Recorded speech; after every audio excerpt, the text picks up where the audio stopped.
Taguig City Generals muling hinirang na kampiyon ng NBL Chairman's Cup. Generals gumawa ng kasaysayan. Narito ang sports news ni Kim Gomez. Sa mundo ng palakasan, ang latest malalaman sa DWIZ Sports News.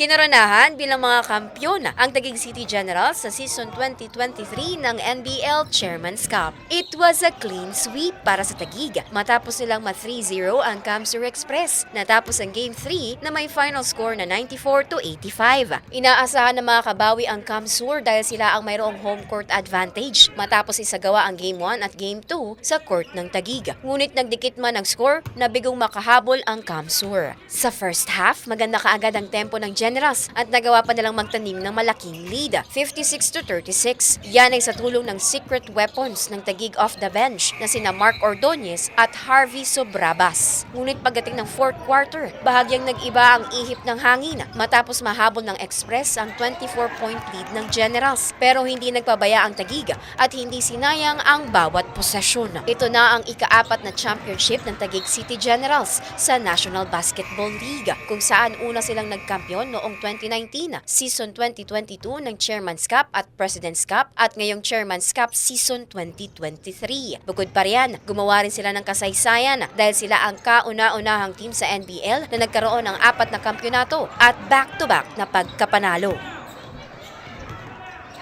That portion was brought to you by Arena Plus. Sa Arena Plus, astig sa sports. Download Arena Plus app now in App Store or Google Play. You can watch it also on arenaplus.ph.